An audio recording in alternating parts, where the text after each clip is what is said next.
When Jesus said, "I am the resurrection and the life," he gave forth one of the mightiest utterances that can well be expressed. When he said, "I am," he did not refer to the outer expression, but he did refer to the mighty master presence, God, within, because he repeatedly said, "I of myself can do nothing." It is the Father within, the I am, that doeth the works.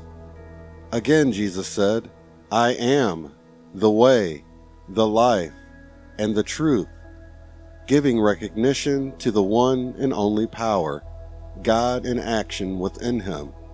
Again he said, "I am the light that lighteth every man that cometh into the world," prefacing every statement of vital importance with the words, "I am," contemplating "I am" as anything and everything you wish to be is one of the mightiest means of loosing the inner God power, love, wisdom, and truth, and setting it into action in the outer experience. Again, let us refer to his mighty utterance, perhaps one of the greatest ever spoken into the outer expression. "I am the open door, which no man can shut." Do you not see how very vital this is when you come to review understandingly these mighty statements?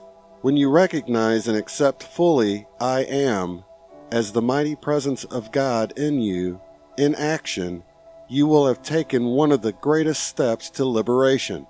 Now mark you in the utterance of the truth that "I am the open door which no man can shut." If you can but realize it, you have the key that allows you to step through the veil of flesh, carrying with you all consciousness that you have generated or accumulated which is imperfect, and there transmute it, or in other words, raise it into that perfection into which you have stepped. Too much stress cannot be laid upon the importance of contemplating as often as possible the "I am" as the mighty active presence of God in you, in your home, in your world, in your affairs. Every breath you breathe is God in action in you. Your ability to express or send forth thought and feeling is God acting in you. You have free will. It is entirely up to you to qualify the energy sent forth in your thought and feeling, and determine how it shall act for you. No one can say, "How shall I know how to qualify this energy?" For everyone knows the difference between destructive and constructive thought, feeling, and action. The student in receiving instruction should constantly analyze the motive back of the question to detect if, in that motive, there is a feeling of intellectual pride, arrogance, or stubbornness in the outer mind and body. If there is within the motive a lurking desire to argue and prove the instruction wrong rather than receive the blessing and truth intended, the individual has unknowingly shut the door for the time being to his ability to receive the good offered. Again, may I remind the students, regardless of their personal opinions as to what the truth shall be, I have proven through many centuries these condensed instructions now being given forth. If one wants to receive the greatest benefit possible and the comprehension that will be absolute, certain freedom and liberation, listen with an entirely open mind, with the consciousness that the "I am," the active presence of God in you, is your certain ability to receive, accept, and apply without limit the instruction which is being given forth with an accompanying radiance, which will enable certain students at this time to comprehend these simple yet mighty assertions of truth to their great blessing and freedom. The admonition has been before humanity through many centuries. Ye cannot serve two masters. Why is this so? First, because there is only one intelligence or presence, one power that can act, and that is the presence of God acting in you. When you turn to the outer manifestation and give all kinds of expressions and appearances power, you are attempting to serve a false, usurping master, because the outer expression can only find an appearance through the use of God's mighty energy. Your ability to lift your hand and the life flowing through the nervous system of your outer form is God in action, in your body, through your mind. Dear students, try to use the simple means as a reminder of God in action in you. When you start to go down the street, think for an instant, this is God's intelligence and power by which I walk, and this is His intelligence by which I know where I am going. Thus, you will see that it is no longer possible to go on without understanding that every move you make is God in action.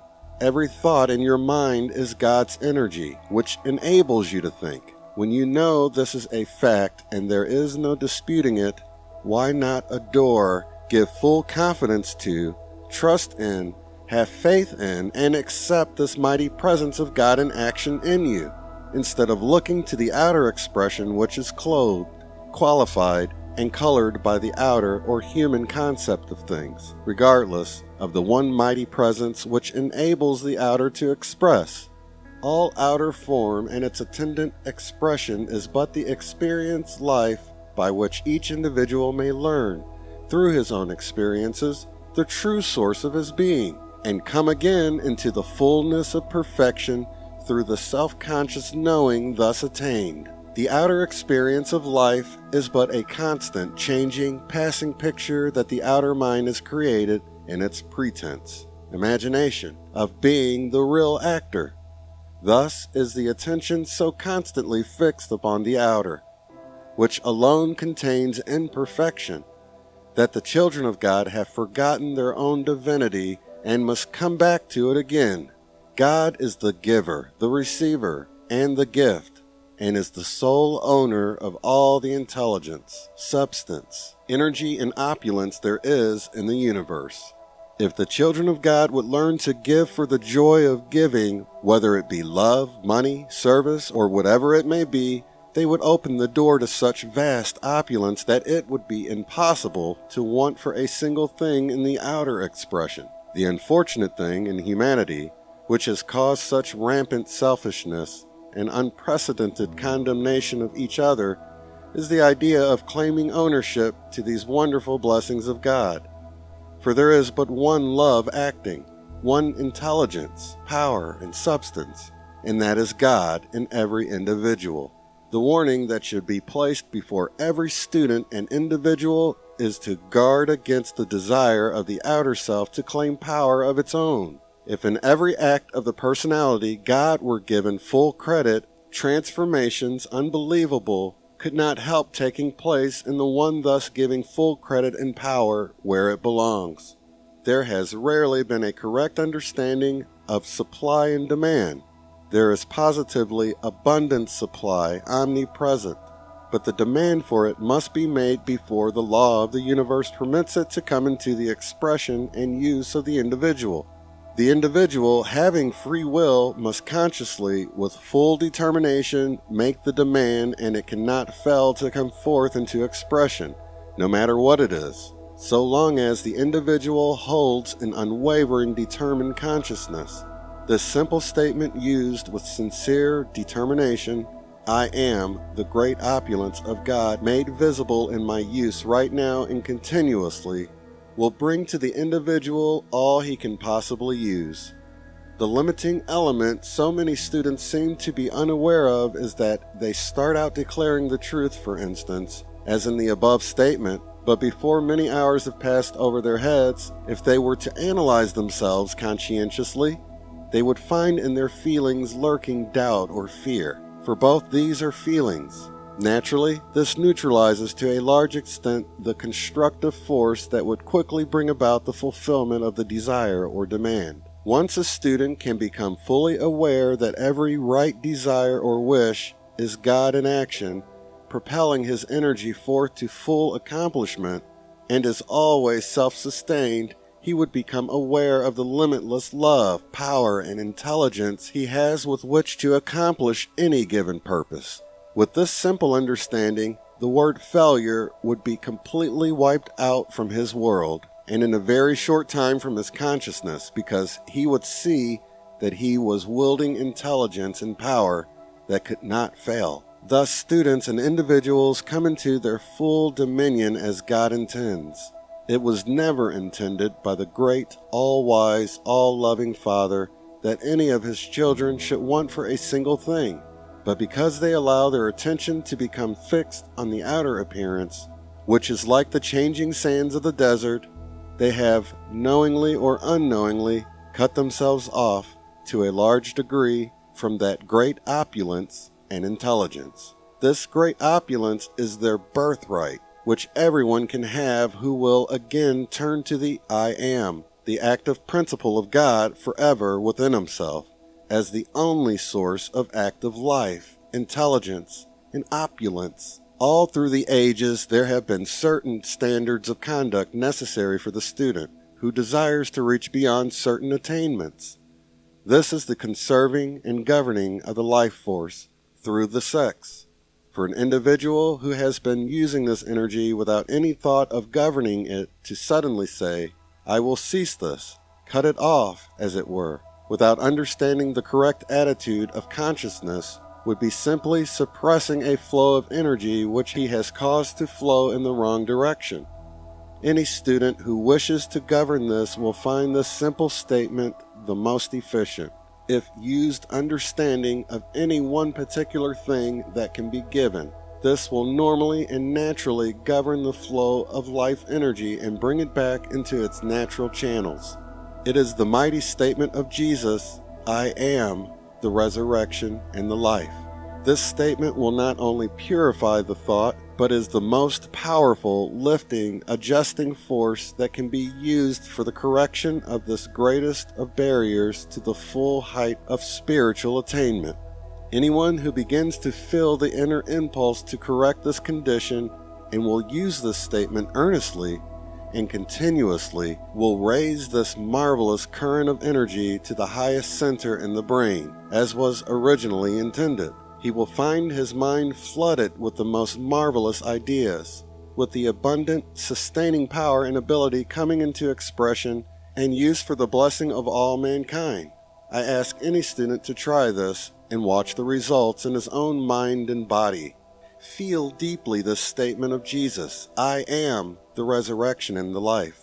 Repeat it 3 times, either silently or audibly, and notice the lifting of consciousness which you will experience. There may be some who will need to try this several times in order to feel the amazing uplift that others will experience at the first trial. This will show you in a small way what can be done by its continued use. There is only one means of overcoming or rising out of anything, and that is, after you know what it is you are to rise out of, to take your outer attention completely away from it, fixing it firmly upon the above statement. Any condition in the outer experience that one wishes to overcome can readily be accomplished by the use of this statement, as well as using it to change the flow of misdirected energy. I had one student who felt the inner impulse to redirect this mighty energy, and the use of this single statement alone enabled her with little assistance to raise her body. In 1 year, a marvelous transformation took place in her entire outer appearance. It seems incredible that in the recorded statements accredited to Jesus, which were only a part of what he really gave forth, that so few of humanity would receive the mighty import of those wonderful words of wisdom. At no time in the history of the world have so many mighty statements been given as he taught. Every one of these, when conscientiously used, holds within it the attendant radiance and accomplishment with which he attained. You not only have this power of the I Am, but his individual assistance also when these statements are used. One should often contemplate the true meaning of these mighty statements of Jesus. When once you understand that your thought, feeling, and expression of I Am sets the mighty God power in you into action without any limit, then you receive that upon which the desire is fixed. It should be no trouble for the student to see and understand that the outer appearance is but man's distorted creation, by claiming the outer as a source of power, when in a moment's contemplation will cause him to realize that there is but one love, intelligence, and power which can act, and that is God.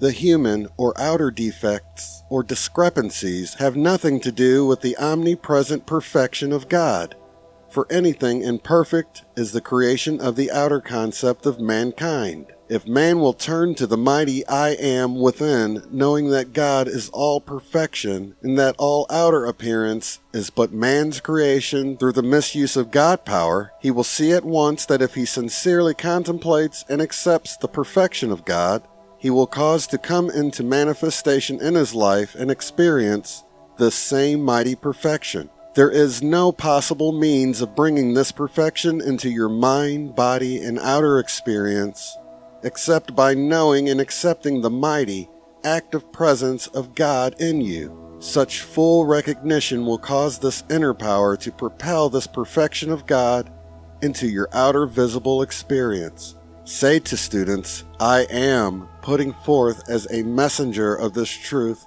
statements of truth which will positively produce results, if unwaveringly held to and used. Students think things do not work because they do a thing today and forget all next week. The desire for light and truth is the presence of God and the desire propelling itself forth into action. For illumination, use the statement, I am the full comprehension and illumination of this thing I want to know and understand. The day your eyes are open to see some of these marvelous ascended beings, the joy will last through eternity.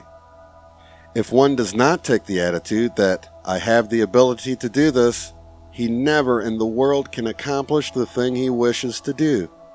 The moment you express, I am the resurrection and the life, in thought and feeling, it immediately turns all the energy of your being to the center in the brain which is the source of your being. You cannot overestimate the power in this statement. There is no limit to what you can do with it. It was the statement that Jesus used most in his most difficult trials. Always know that when you decree a constructive thing, it is God in you propelling you to do it.